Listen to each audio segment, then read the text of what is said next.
No princípio era a palavra, o verbo, a palavra. Verbo significa a palavra em ação.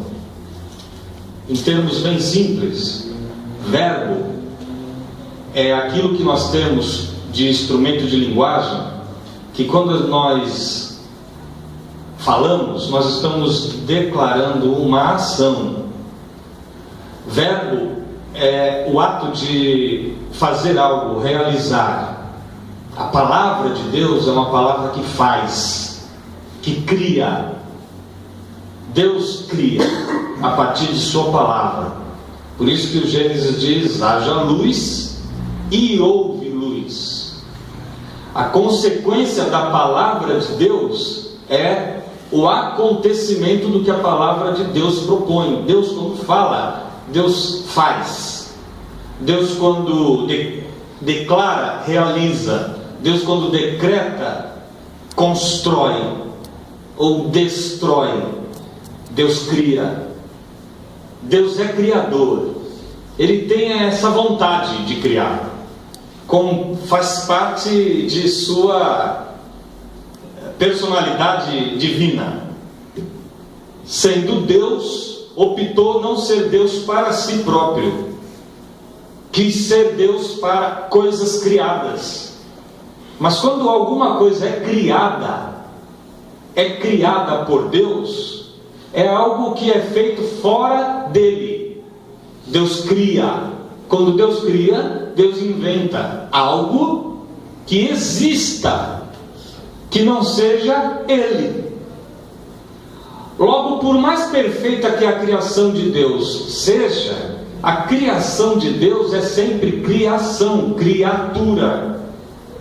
Deus criou, chamou à existência alguma coisa que não era o existir dele mesmo para si próprio.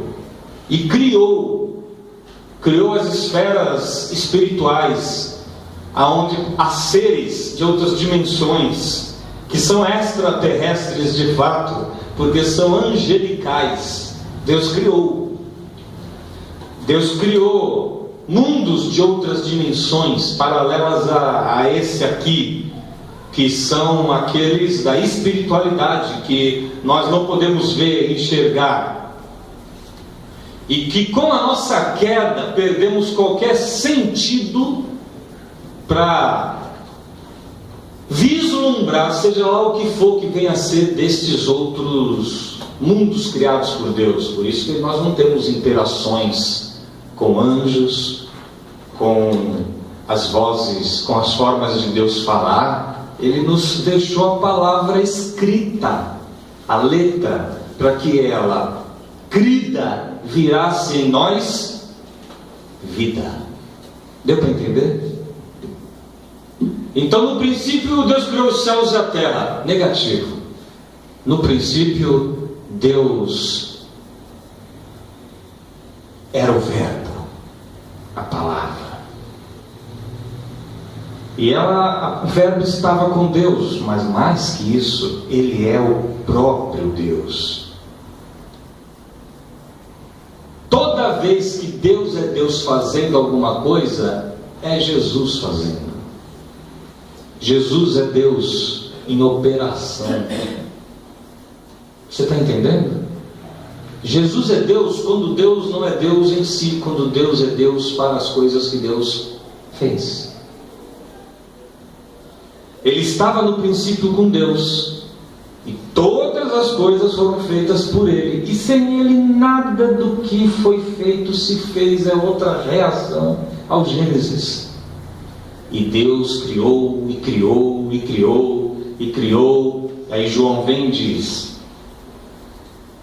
sem Ele, o Verbo, nada do que foi feito teria sido feito, porque nele estava a vida. E a vida era a luz dos homens. E a luz resplandece nas trevas. Está falando da incursão de Deus, a palavra, o verbo, no mundo. lá no Gênesis, porque é do Gênesis que o evangelista está lembrando, está escrito: haja luz, e houve luz. Agora ele está fazendo uma ponte com dimensões espirituais. Preste atenção.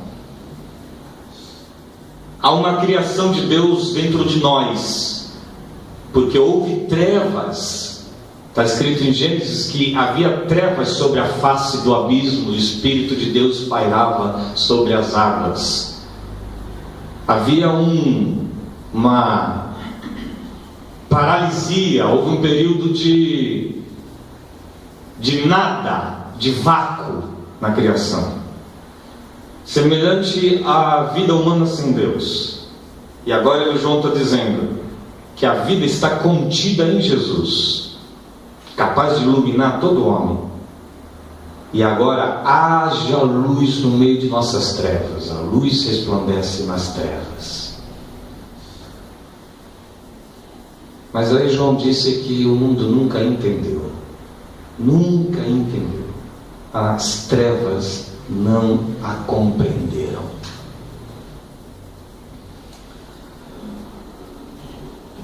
Ele fala um pouco de João, e no versículo 9 ele diz: ali estava a luz verdadeira que ilumina todo homem que vem ao mundo. Todo homem que vem ao mundo vem iluminado pela luz verdadeira que é Jesus, porque todo ser humano é criado pelo agir de Deus, e o agir de Deus é o Verbo. Eu evito falar é Jesus, porque Jesus é a encarnação do Verbo de Deus mesmo, a palavra, dentro da história, e ali ele precisou, dentro do tempo, receber um nome que tem a ver com o lugar onde ele nasceu, porque quando ele invade o tempo, é em algum tempo. O que eu quero dizer com isso? Qual ano nasceu Jesus?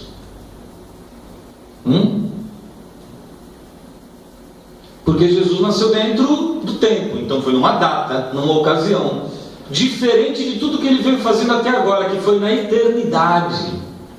Agora, quando ele fez esse planeta girar, o tempo começou. Agora ele está pegando o planeta girando e ele vai fazer uma incursão aqui dentro, para completar nosso resgate. Quando ele entra, é igual o Super-Homem, meu amigo, quando caiu em algum lugar.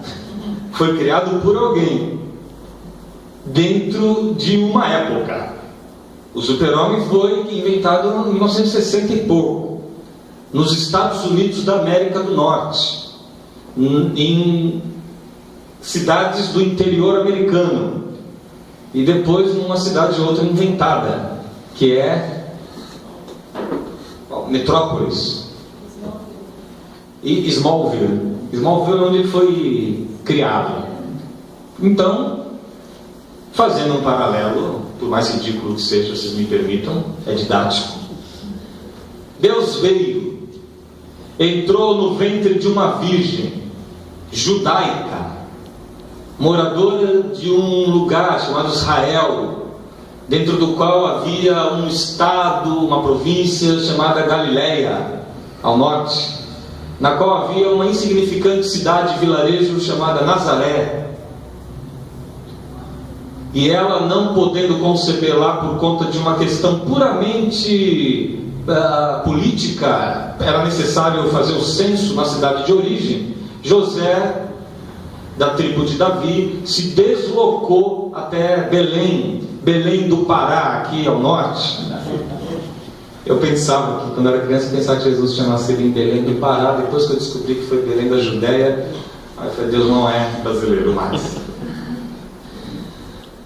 E foi num ano X que os evangelistas dizem, no tempo do rei Tibério, quando governava Herodes na Judéia, o tetrarca, outro em outro lugar, e Pôncio Pilatos, naquele período, que para nós hoje é o chamado ano zero, depois de Cristo, na ocidental. Mas os judeus não pararam aí, hoje eles estão no ano 5000 e pouco, Os chineses também estão lá fazendo sua contagem de tempo.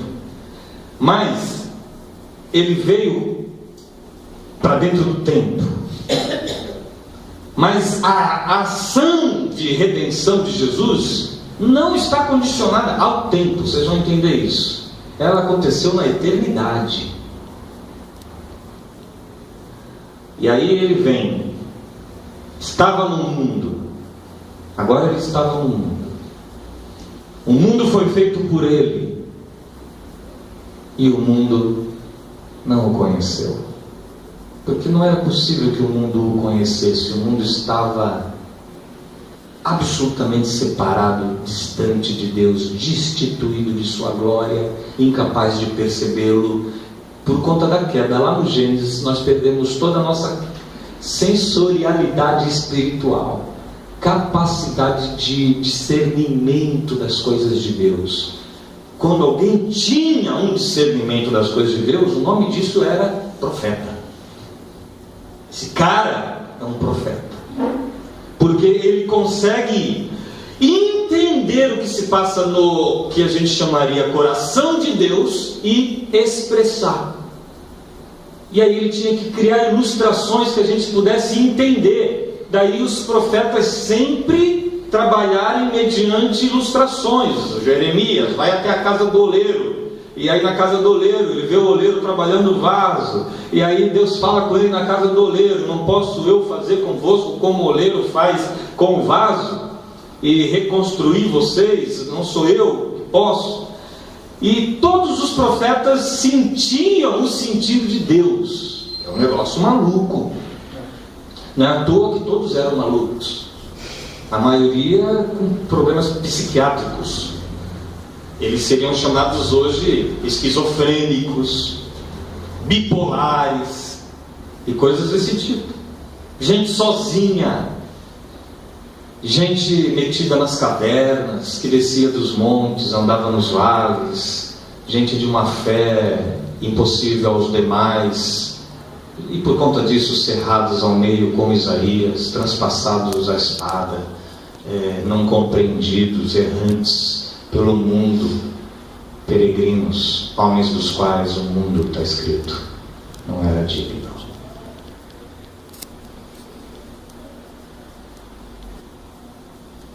Não receberam. Não receberam. O planeta seria outro, o mundo seria outro, se aqueles para quem ele veio o tivessem recebido. Aqueles que tinham sido preparados pela história para receber Jesus. Quem é os que tinham sido preparados pela história? Israel, os judeus. Sim. Não adianta universalizar isso, falar que não, Jesus falou para a mulher samaritana: a salvação vem dos judeus. Mas não é vem dos judeus porque eles são os detentores dela. Não. Quando Deus entra na história, Ele opta, Ele escolhe, Ele cria, Ele prepara uma nação dentre as que existiam, que desembocasse na revelação de Deus ao mundo. A salvação veio através dos judeus. Não veio através dos portugueses, nem dos ingleses, nem dos americanos, nem dos gregos, nem dos romanos. Olha só onde a gente entra agora. Mas a todos quanto o receberam. Porque muita gente o recebeu. Deu-lhes o poder. Poder aqui significa benefício, tá bom? Benefício. Dádiva. Capacidade de poder. O benefício de serem feitos, de se tornarem como filhos de Deus. Ele está fazendo uma ponte com Jesus. Jesus era quem? O Filho de Deus. E todos quanto creem nele podem ser conforme ele. Eu quero muito que você, principalmente quem tem aí uma origem evangélica, entenda isso. Porque dentro da igreja evangélica isso foi totalmente, esse versículo é deturpado, arrancado do meio do seu contexto e usado para chamar todos os outros que não são evangélicos de... Está vendo como vocês sabem? Está vendo como não estou de... criaturas de Deus. Então a Karen, que está ali atrás, minha colega dentista, ela não sabe que até pouquíssimo tempo atrás ela era uma criatura de Deus. É o máximo que Deus podia fazer por ela, criar a Karen. Mas nós, os outros, os demais, instituídos dentro do hall de membros de uma comunidade religiosa, e esse hall de membros não é nada mais do que a cópia do livro da vida. E quando a gente tira alguém do hall, porque desviou-se, Deus também vai lá e apaga do livro da vida. O livro da vida fica sendo toda hora escrito, rabiscado, escrito. Existe um errorex imenso do tamanho do planeta, que Deus fica pondo e tirando gente de lá. É uma agonia divina sem cessar, porque uma hora o cara está firme dentro da igreja, outra hora o cara está fora da igreja, e aí ele já começa a ser chamado pelos seus irmãos de morno. E morno, você já sabe exatamente o que significa. Apocalipse diz que Deus vomita da boca. Perde a condição de filho e volta a ser o que a Karen era, criatura de Deus. É umas ideias assim, parecidas com a que Hitler tinha, semelhantes, aquelas que dividiram no mundo brancos e negros, e aquelas que fizeram com que os jesuítas aqui não sabiam, negro tudo bem, não é gente, índio tem alma, então índio não é bom escravizar. E tudo isso aí que depois trouxe a eugenia e aquela situação europeia de distinguir arianos dos demais, tudo isso só gera guerra, só gera confusão. Não é essa confusão que Jesus disse que existiria a partir da vinda dele ao mundo. A confusão que ele disse que existiria é que uns iam crer nele, e esses que iam crer iam se doar ao amor. E o mundo gosta de amor só até a página 2. Depois não quer mais, porque é insuportável. É contra o mundo. O mundo vive de combustíveis outros que não são a propulsão do amor. Então Jesus falou: vos odiarão como odiaram a mim. E o que Jesus fez foi atos de amor o tempo inteiro na direção do próximo, e por conta disso morreu. Foi assassinado. Havia amor nele, vazando dele. Ele chegou a ressuscitar uma pessoa, Lázaro, eu falei domingo passado, e na hora que os caras viram aquilo, em vez de se render, jogar o chão, porque foram testemunhas de um milagre, eles falaram: agora só lhe falta o reino. O invejaram e disseram: é melhor matar. Decidiram matar Jesus no dia que ele trouxe a vida a um cara. Algo absolutamente inédito, ninguém nunca tinha visto. Veio para o que eram os seus, mas os seus não o receberam. Mas todos quanto receberam, hoje podem viver o benefício de se saber filho de Deus. Todos são filhos de Deus, porque todos foram criados por Ele, o Pai. Uns, entretanto, descobrem nessa vida a vantagem de ser filho de Deus, porque creem, e desse modo vivem sob este benefício, este poder, sob esta condição. Então eles não são seres especiais, eles não são seres que levitam e andam a 10 centímetros de altura do chão, eles não são seres que, sendo filhos de Deus, possuem mais prosperidade e capacidade de ter vitórias no mundo em relação aos demais que são suas criaturas. Não, eles só são pessoas que descobriram assim: eu sou perdoado, eu sou amado, eu faço parte do Criador, e o meu benefício é esse, Ele me ama para sempre. Você está entendendo que ele está vivendo como filho? O outro, entretanto, não se sabe filho. Não se sabe filho, não vive sob o poder de ser filho. Quero saber se vocês entenderam isso. Porque depois a teologia foi lá e falou: uns são filhos, mas os outros não são, tem que dar um nome para os outros. Deixa eu ver o nome que eu dou para os outros. Cachorro, criatura é melhor criatura.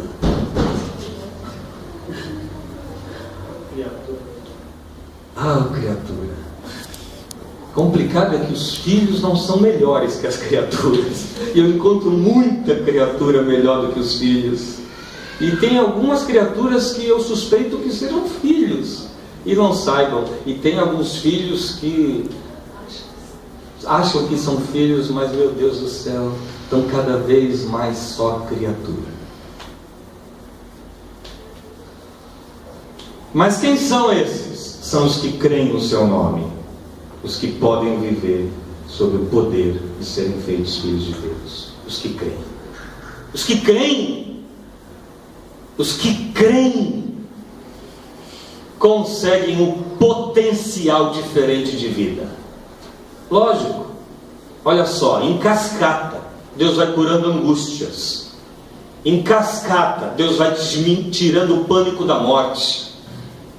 Você vai procurar aquele pavor, aquele medo, aquela angústia que estava no coração e ela some, ela desapareceu, você não sabe onde está. E isso está acontecendo porque cada vez você está crendo mais, está confiando mais, não está fazendo uso da sua inteligência, nem do seu conhecimento, e nem está adquirindo muitos livros para encher sua biblioteca e fazendo daquilo suas leituras principais. Não, você está cada vez mais vivendo como filho. Eu confio que Ele é Pai. Daí vai mudando a sua relação com o próximo, que é irmão, você entendeu? O próximo é irmão. E você se muda e se transforma, de modo quase sem perceber. Daí o Filho vem. E os que creem no Filho podem se tornar como o Filho de Deus, filhos. Ou seja, Ele, Jesus, em nós. João nunca pretendeu dizer outra coisa, é isso exatamente que ele pretendeu dizer. Esses não nasceram do sangue.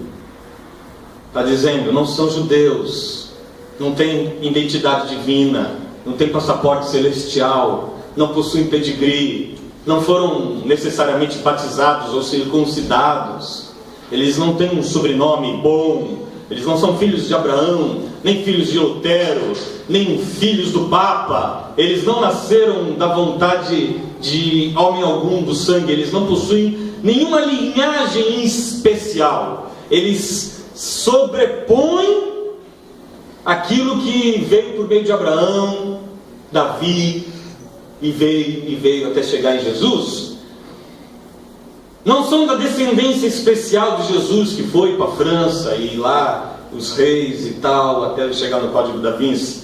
Esse pessoal aí, da linhagem direta de Jesus, não. Esses aqui que têm o poder de serem feitos seus filhos, são os que creem no seu nome. Isso é uma filiação espiritual, não tem nada a ver onde você nasceu, onde você foi criado. Se você nasceu no Brasil, que tem 65% de católicos, 20 e poucos por cento de evangélicos, nem se você nasceu no Japão, que não tem nem católico nem evangélico. Não tem nada a ver com a vontade da carne, nem com a vontade do homem, mas com a vontade de Deus. Está escrito. Deus fez o cara viver como filho de Deus no mundo pária. E aí ele continua, essa para mim é o versículo mais lindo. E o Verbo se fez carne. Essa é a encarnação de Deus no mundo. O Criador de todo o cosmos, de todo o universo. Ele vai se miniaturiza, se transforma em semente no ventre de uma jovem. Ali ele cresce, Deus vira embrião, feto, contido, sem quase caber no espaço de uma barriga. Deus encarna.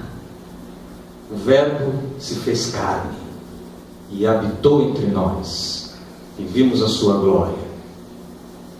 Quando vimos a sua glória, era a glória do Filho único do Pai. E quando se olhava para ele, se via que ele era cheio de graça e de verdade. Nele havia graça e verdade. E diz: e todos nós recebemos também da sua plenitude, e graça por graça. Porque a lei foi dada por Moisés, a graça e a verdade vieram por Jesus, o Messias, o ungido, o Cristo. Deus nunca foi visto por alguém, mas o Filho único, que está no seio do Pai, o revelou a nós, quando se encarnou. Então, como Deus é? Olha para Jesus. Como Deus faz? Faz como Jesus. Do que Deus gosta? Gosta do que Jesus gosta. O que Deus aborrece? O que aborrecia Jesus. Como que Deus tem extrema tolerância? Com aquilo que Jesus tinha paciência infinita.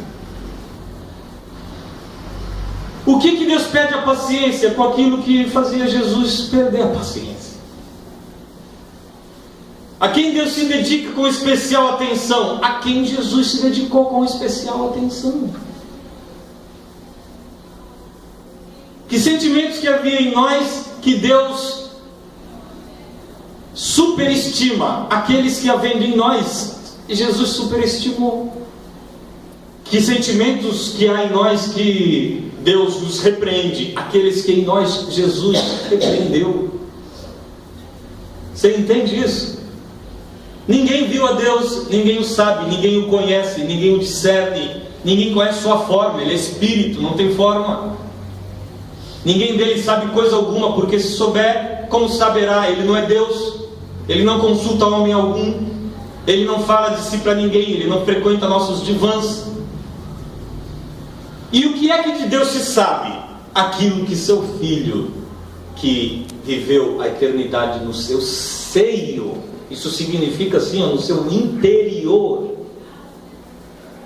Eu e o Pai somos um. Porque esse é meu jeito de entender a Trindade. Eu odeio alguém chegar e falar: deixa eu explicar a Trindade. Tem 3 pessoas e um só Deus ao mesmo tempo é 3. Assim também foi a Trindade egípcia e outras tantas. Sempre teve Deus trino por aí, viu? E aí tem Deus Pai, tem Deus Filho, tem Deus Espírito Santo. É uma interação que eles têm que fazer, que às vezes tem um medo que eles dêem uma trombada, um se confunda com o outro, e eles têm que saber direitinho o que cada um tem que fazer. Então você precisa orar a Deus Pai. Você está orando a Deus Filho, meu irmão? Porque se você estiver orando a Deus Filho, aí está dando tudo errado, você não está sendo ouvido. Não.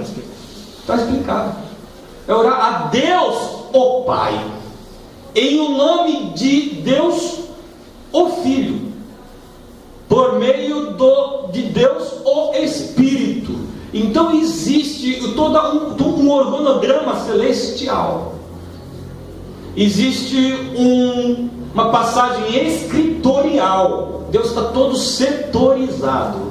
Aí você vai para o teu seminário e dá vontade de vomitar, porque precisa ficar ouvindo Deus assim, departamentalizado. Nunca vou chegar aqui e vou falar essas coisas, porque quando entra no nosso espírito, não deixa entrar com o conceito, deixa entrar como vida. Não vou nem usar esse termo Trindade, nem nas Escrituras eles existem. Deus é um. Como eu reconheço? Por meio de Jesus. Porque Deus é Jesus e Jesus é Deus, que pode morar em mim. Pode morar em mim por meio do Espírito de Jesus, que no Novo Testamento está dito que é o Espírito da graça. O nome dele não é Espírito Santo. Isso é invenção. Aqui ele é chamado de Espírito de Cristo.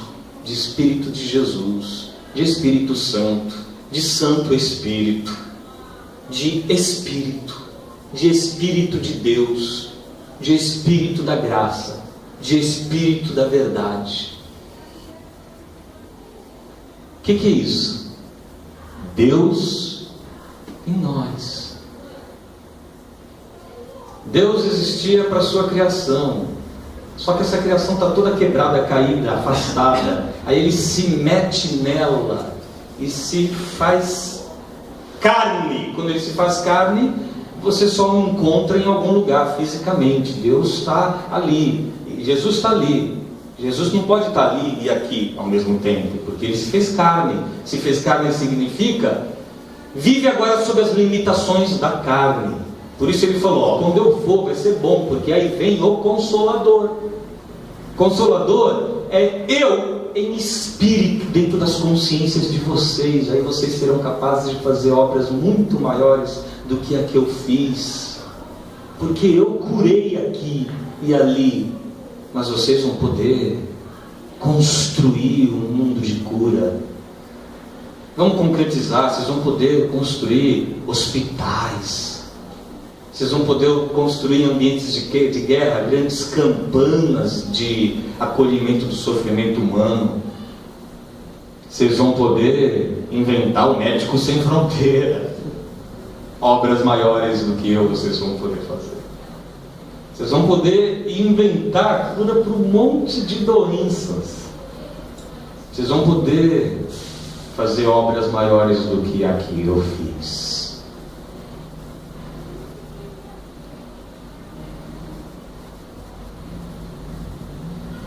Porque depois Ele sobe, Ele fala, para a glória que eu tinha junto ao Pai antes que houvesse mundo.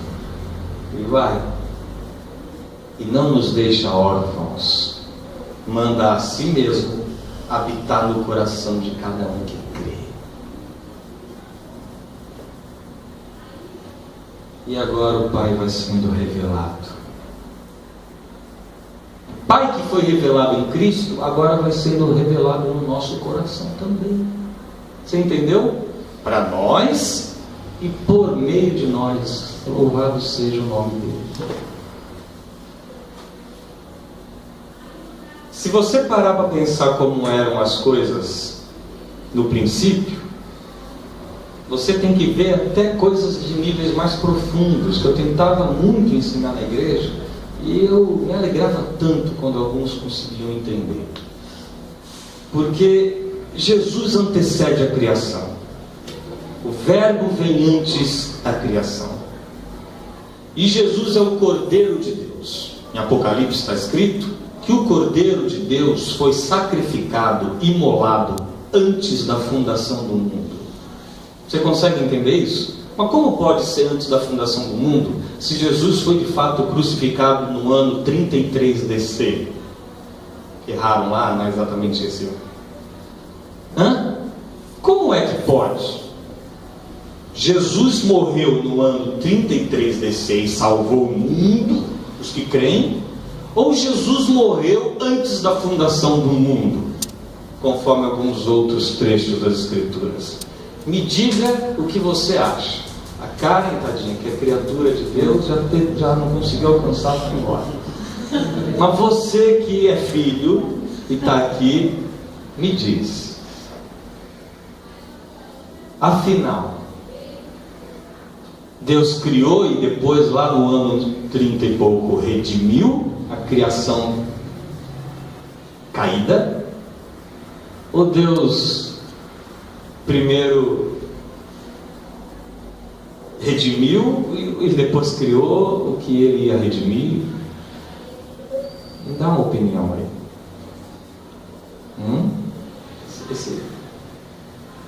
Vou até tirar desse negócio aqui que ele é complicado. Me dá uma opinião para eu chegar onde eu quero chegar. E o que aconteceu com todo mundo que nasceu antes de Jesus? Todo mundo que viveu antes de Jesus, hein? O que aconteceu com eles? Morreram, dormiram por 12.000 anos até Jesus vir. E morreram na promessa. promessa do Messias, só em Israel, porque todo o restante do planeta já era. Quem mandou nascer no lugar errado? Encarnasse em Israel e conhecesse as escrituras sagradas hebraicas. Mas me diga, você talvez não tenha entendido a pergunta, porque nem eu entendi direito. Jesus morreu e salvou depois que morreu? E o que acontece antes?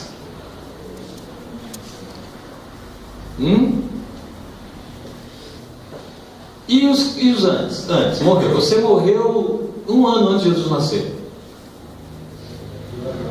Você era um esquimó e morreu. E aí? Deus é justo. Deus é justo. E o que isso significa? O que acontece com os muçulmanos hoje? Você é tão longe. O que acontece com os muçulmanos hoje que não têm acesso a esse tipo de informação? Sim. Né? Não precisa ir longe. E o que acontece? Né? No caso dos judeus, eles eram conduzidos pela lei. Né? Então, eles eram tutor, conduzidos até Jesus. Eles tiveram o benefício da lei. Sim. Os muçulmanos hoje não têm a possibilidade de ouvir essa mensagem e... Mas os muçulmanos não ouvem, eles não sabem. Ele só complicou para eles ouvirem porque os detentores dessa informação são inimigos históricos nacionais deles. Porque Não, eu tem até uma ligação. estou dando um exemplo do... Deus colocou a informação, não é que Deus colocou a informação da salvação na mão de gente que, por exemplo, os muçulmanos estão matando hoje, mas é hoje, porque nós os matamos desde quando eles começaram, no ano 600, quando eles dominaram a Terra Santa, Depois de Abraão. as cruzadas da igreja. Era impressionante. Há escritores que dizem que o sangue dos muçulmanos vinham até o joelho dos cruzados quando invadiam Jerusalém para tomá-la de volta para Deus. Houveram muitas cruzadas, até as cruzadas das crianças, porque como crianças são puras, a igreja julgou que então elas podiam ganhar dos muçulmanos que são infiéis. Naturalmente as crianças foram trucidadas. Mas eu me referi aos de antes porque Jesus já nasceu agora. Então de algum modo a gente pode dizer que os muçulmanos têm informação, não está acessível exatamente a eles, porque Jesus é judeu. Não podia Jesus ser judeu, porque o verbo encarnado de Deus não é judeu, ele é Deus, ele vive na eternidade. Ele só se tornou judeu por causa da necessidade de adentrar nesse mundo. Quando eu for pregar o evangelho aos muçulmanos, tenho que minimizar a questão de que ele nasceu em Israel. O que é Israel? Então o cara... Mas é uma questão de cultura. Né? Cultural. Mas Deus não vai limitar a salvação eterna, universal. Universal não no sentido de que todos sejam salvos, porque eu não acredito nisso. Isso aqui era para a igreja universal.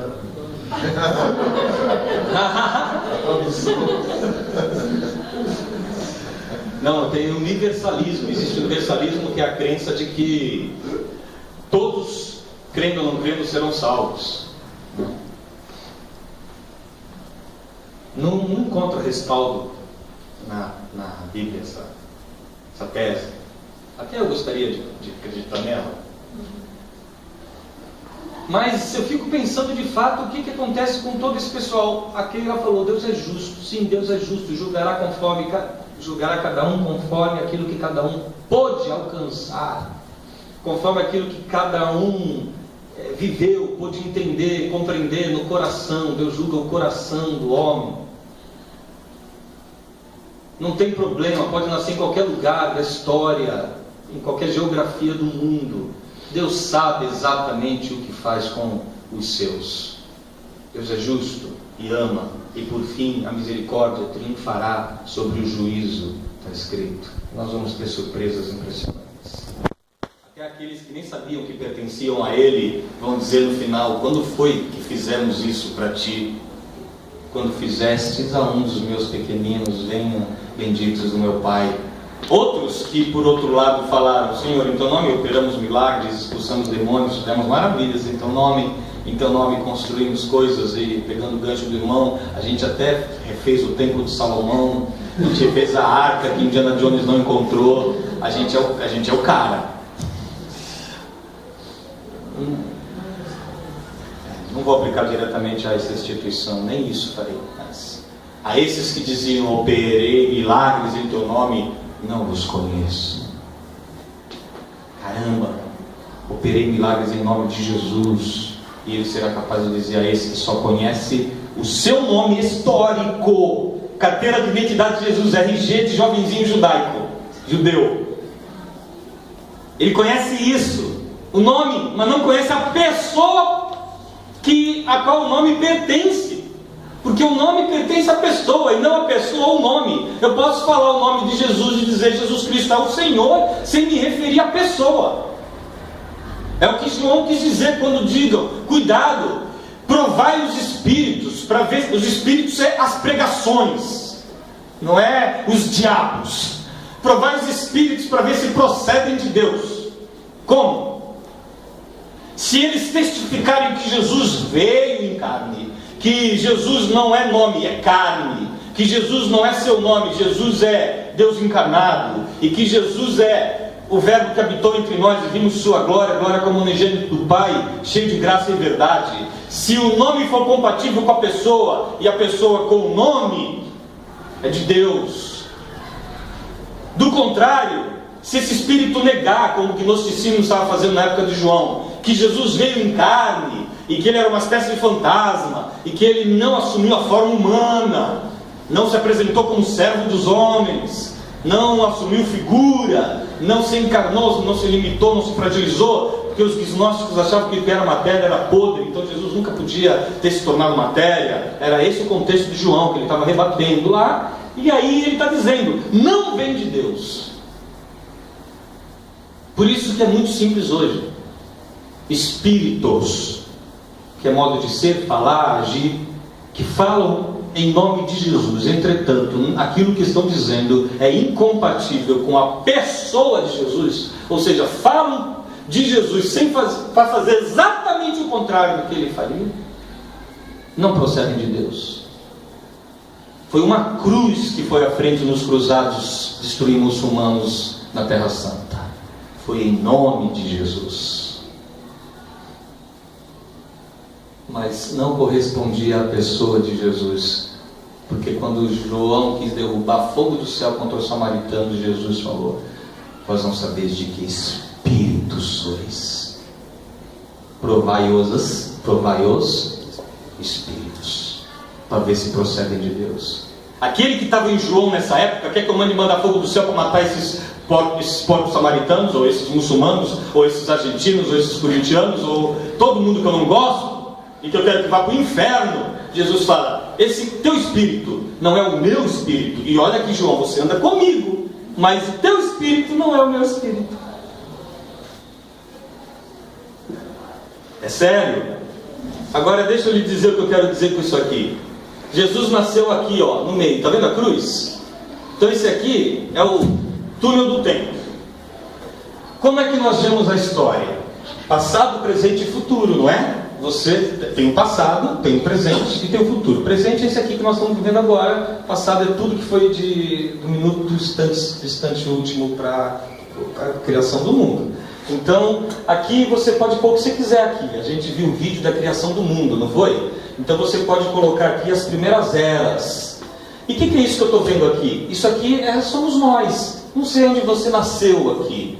Não sei aonde todo mundo nasceu aqui. Mas a gente só consegue ver a história a partir do ponto em que nós estamos nela colocados, inseridos. Então aqui eu estou vendo a história, aqui, olha, somos nós hoje, nós estamos vendo a história, através dos tablets. Nós estamos vendo o mundo globalizado todo. Então aqui a gente viu a queda das torres e tudo que aconteceu depois dela. E hoje nós estamos vendo a Argentina. Por isso que não estamos aqui hoje. Aí, aqui a gente viu o Apocalipse, o Anticristo, Hitler. Não tinha cristão que vivendo nesse mundo não pudesse compreender, vivendo principalmente na Europa, que tinha chegado o fim, porque a Europa foi destruída.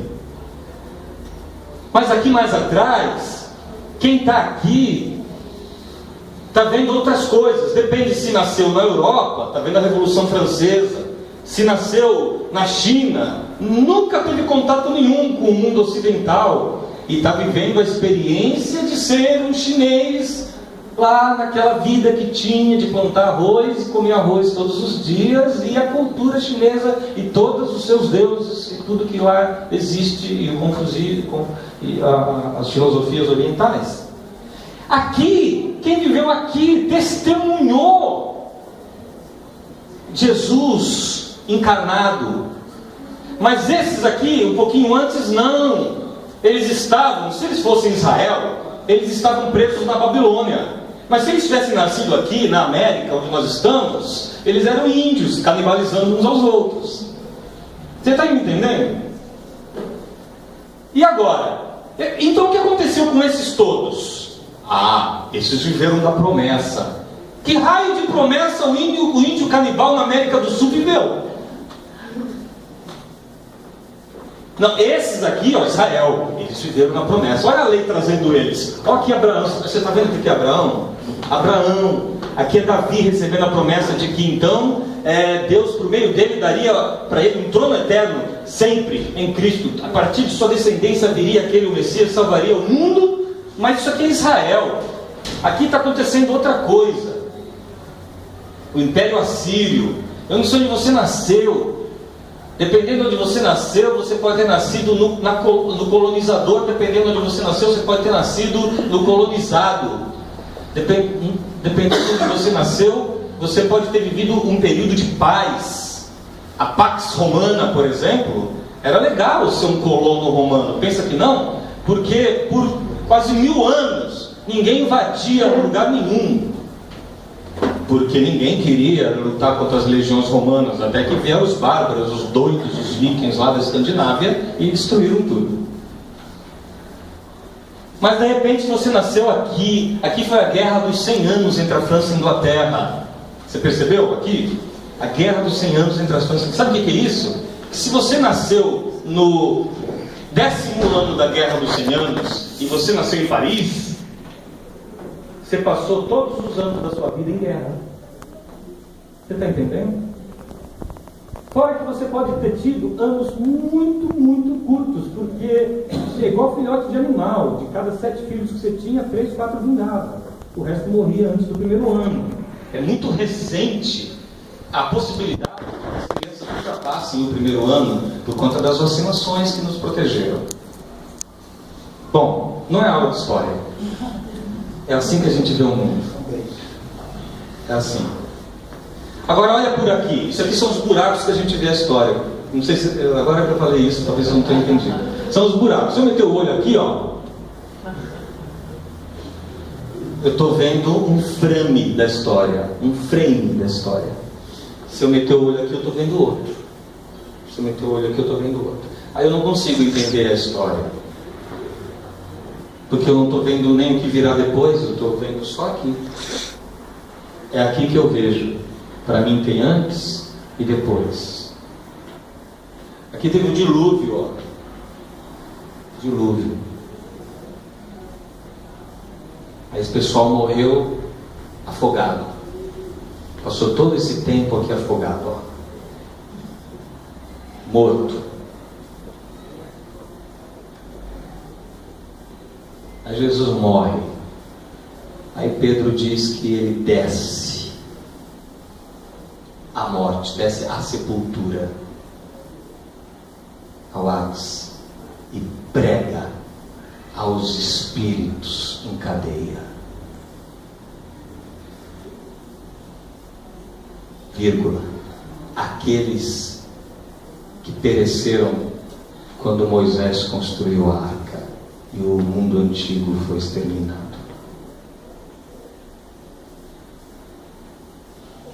Quando esse pessoal morreu, de onde eu vejo,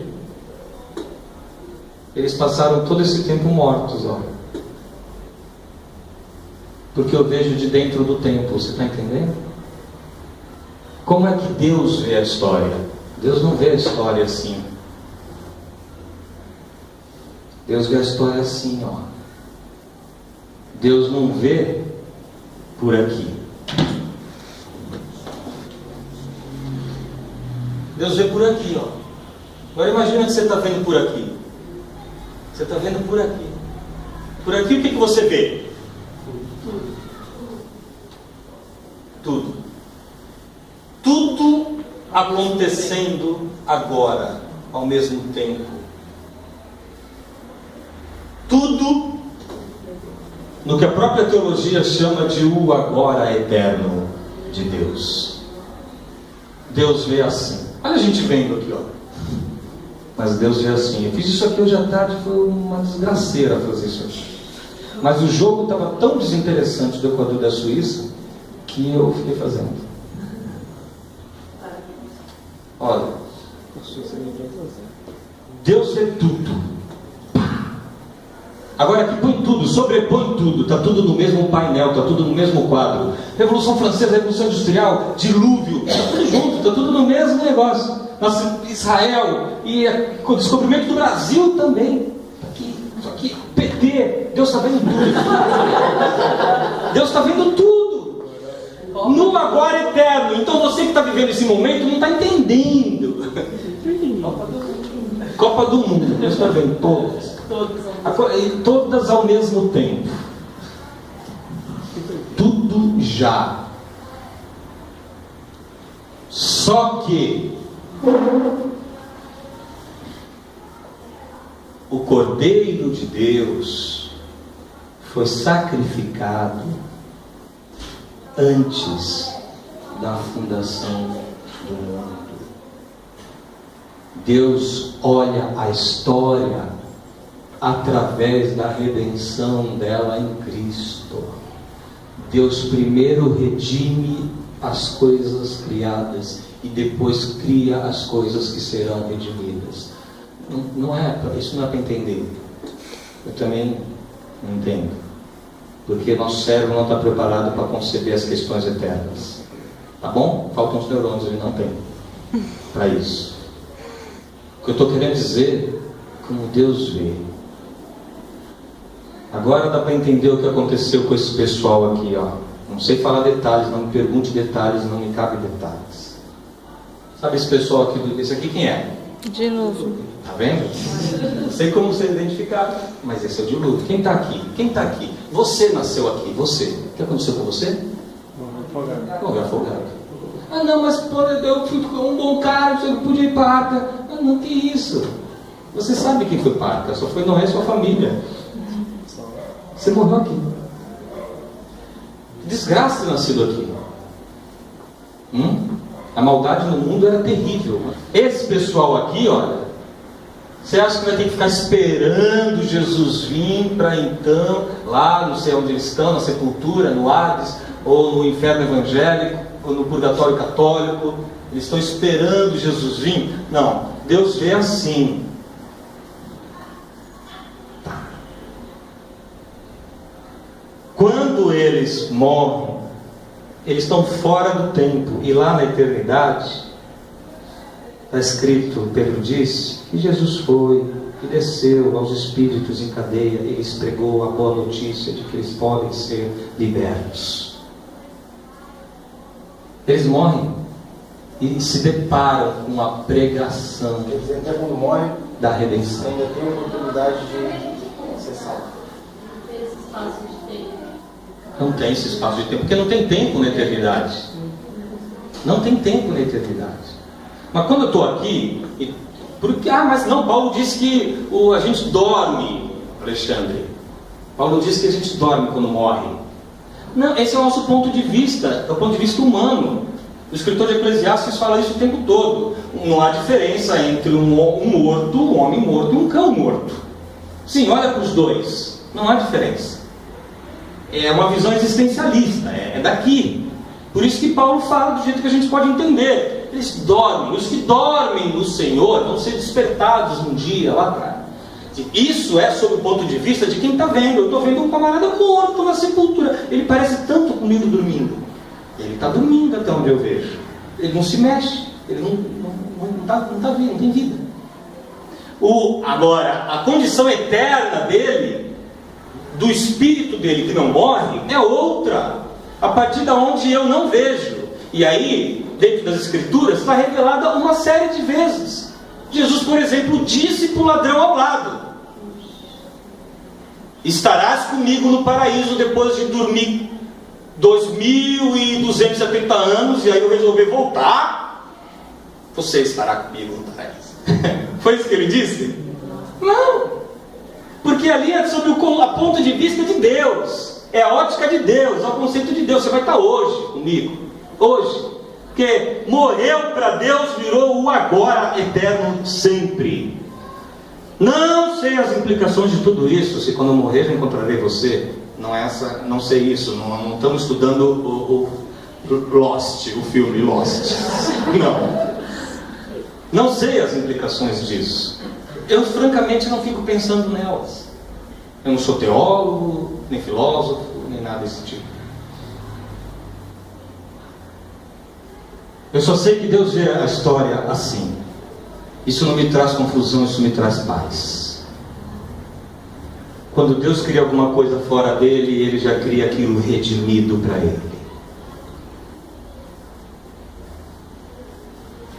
Tanto que está escrito em Apocalipse, o Cordeiro que foi morto desde a fundação do mundo, sabendo que não foi com coisas corruptíveis, prata, ouro, que vocês foram resgatados da vossa vã maneira de viver, que por tradição recebestes dos vossos pais.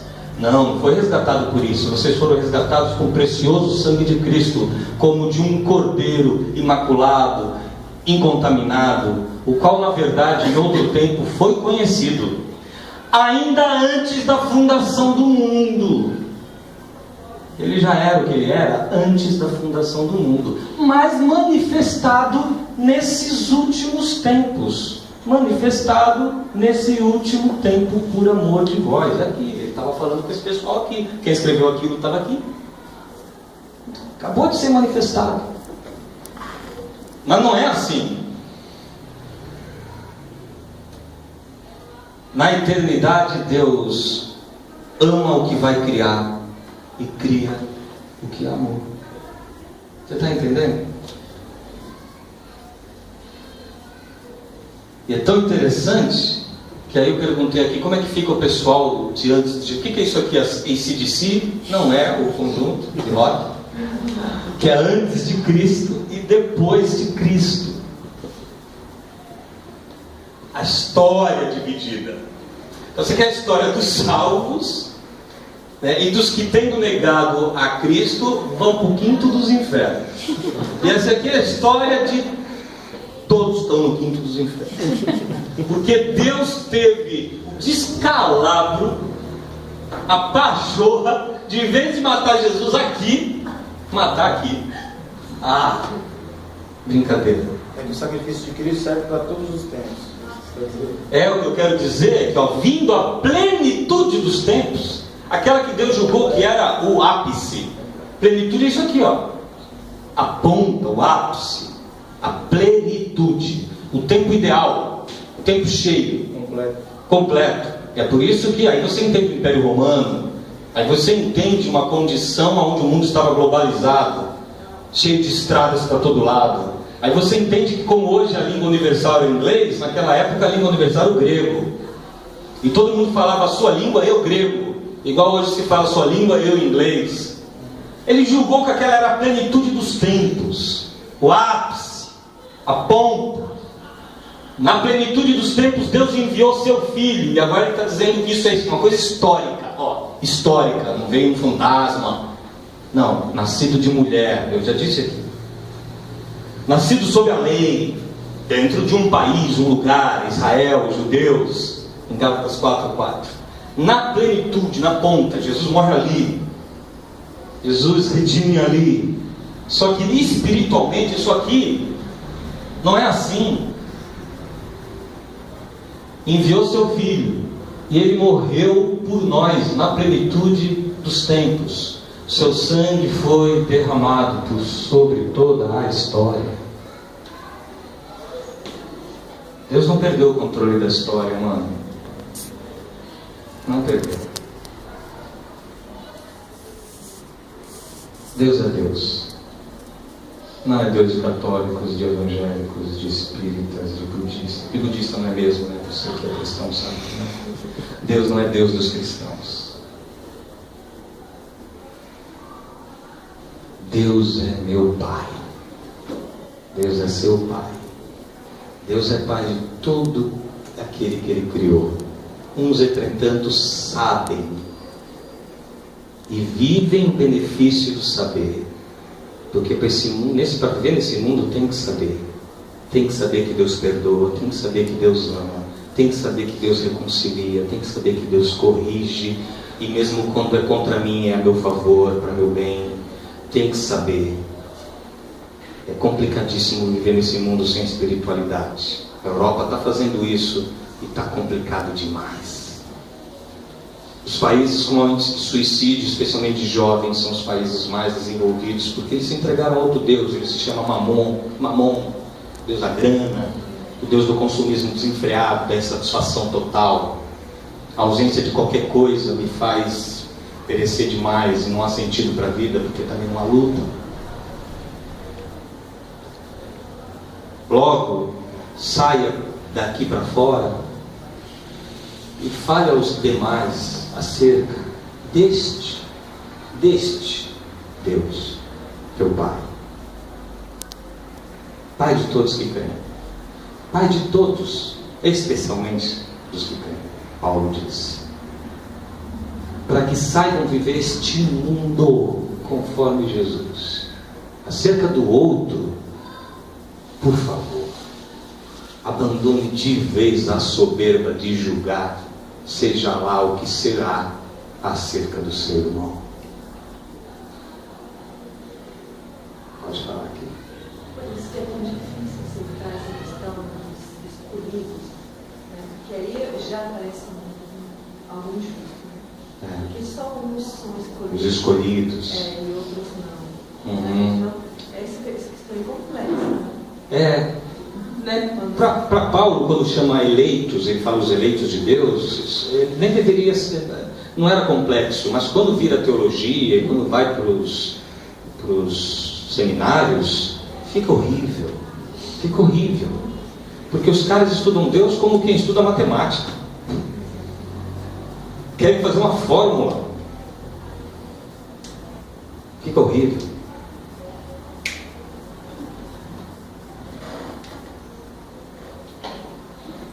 Eu terminei o seminário clínico que eu passei ontem na faculdade, foi esse. Meus alunos entenderam tudo. Bem, eles entenderam, né? A gente aqui pode entender também. Quero fazer uma oração nesse sentido. Depois chamar meu amigo Camilo aqui à frente. E aí aquilo que o Camilo falar, se pudesse ser gravado, porque hoje, mano, o pessoal ficou assistindo a Argentina. Tem. Eu sei nem quando é impedimento, então é assim. Eu também não, eu sei. Eu sei que alguma coisa, houve algum impedimento deles virem. E aí depois a gente replica aqui para o pessoal todo, para você poder contar com o Instituto Religar e o caminho, tudo que vai ser feito.